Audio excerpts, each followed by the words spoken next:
Hi everyone, I'm Kashvi and today we're going to delve into this topic in computer networks known as the link layer and error detection. In this video, we will explore how the link layer ensures reliable communication between directly connected devices and the different techniques it uses for error detection. So let's get started. Have you ever wondered how your Wi-Fi knows a message got corrupted? Or what stops errors from ruining your Netflix stream? Data travels as bits, but what if some bits flip along the way? Without error detection, even a tiny glitch could make the data useless. That's where the link layer comes in. It acts like a vigilant gatekeeper. The link layer is the second layer of the network stack. It is responsible for node-to-node data transfer. It encapsulates data into frames and uses media access control addresses to identify devices.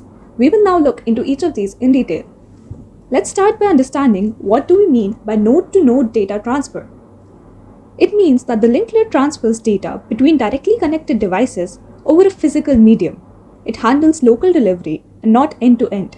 These devices could be hosts, switches, routers, etc. and the medium could be a cable or wireless. Let's look at the major tasks of the link layer. Number 1. Framing. It breaks data into frames. Number 2. Reliable delivery. It ensures frame acknowledgement or retransmission. Number 3. Flow control. It prevents buffer overflow. Number 4. Error detection. It detects corrupted bits. And number 5. Media access control. It coordinates channel access among devices.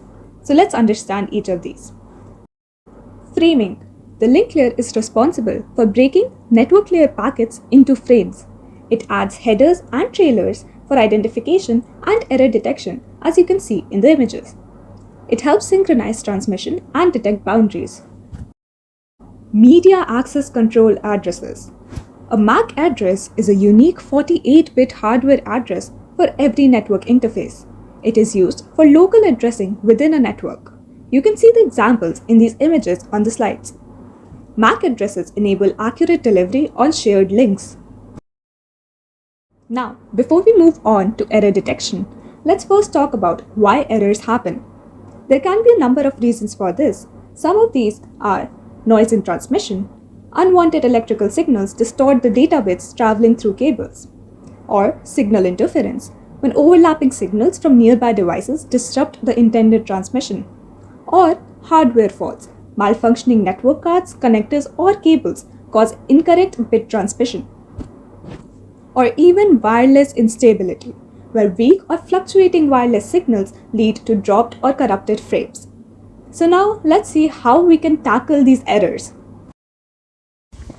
Parity bit.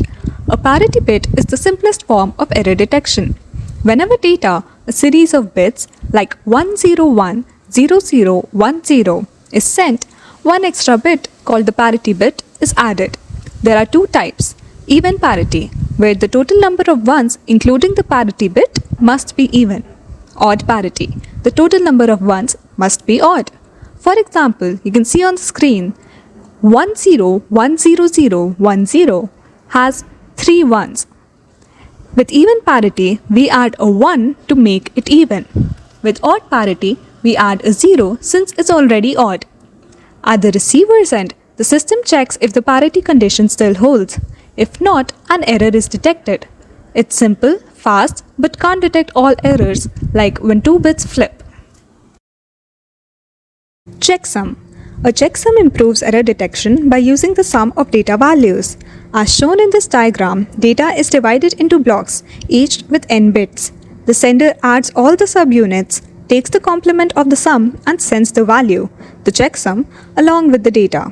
At the receiver's end, all subunits plus the checksum are added again. If the final complemented result equals 0, the data is correct. If not, there is an error. Checksums can catch many transmission errors, though not all. Bit swaps or certain patterns might slip through. It's simply and widely used in file transfers and network protocols. Cyclic redundancy check, or CRC. CRC is a more powerful form of error detection that uses polynomial division. On the sender's side, extra zeros are added to the data and it's divided by a fixed divisor using XOR operations. The remainder from this division is the CRC, which is attached to the data before sending. At the receiver's end, the same division is performed on the received data plus CRC. If the remainder is 0, the data is accepted, otherwise it's rejected. CRC is highly reliable.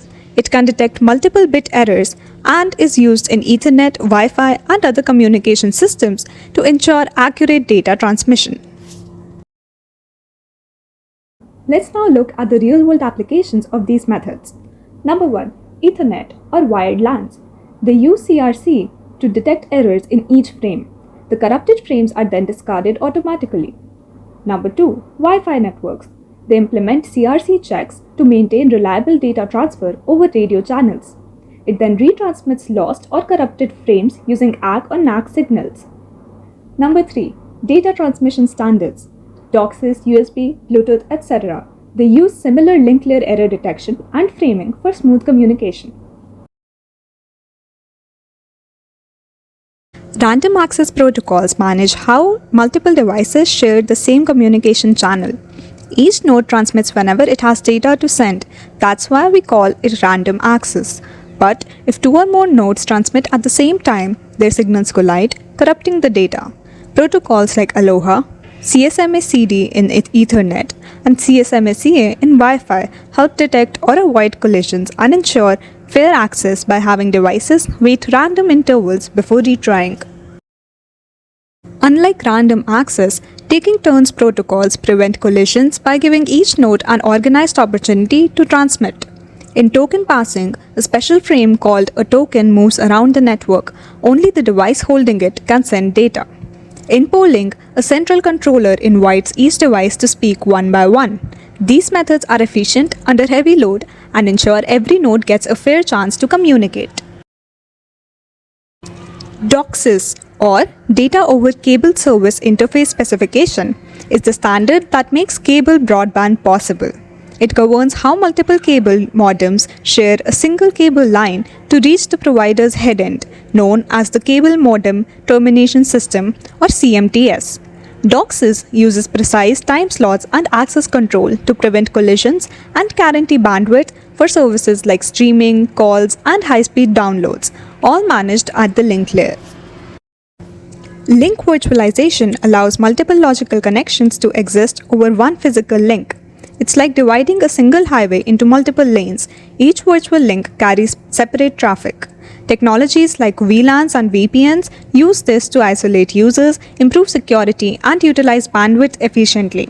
This concept is crucial in data centers and enterprise networks where physical links are shared among many virtual networks. Multi-protocol label switching, or MPLS, is a technique used by ISPs and enterprises to speed up and control data flow. Instead of forwarding packets based on IP addresses, MPLS assigns a short label to each packet. Routers forward packets by reading these labels, following predefined label-switched paths through the network.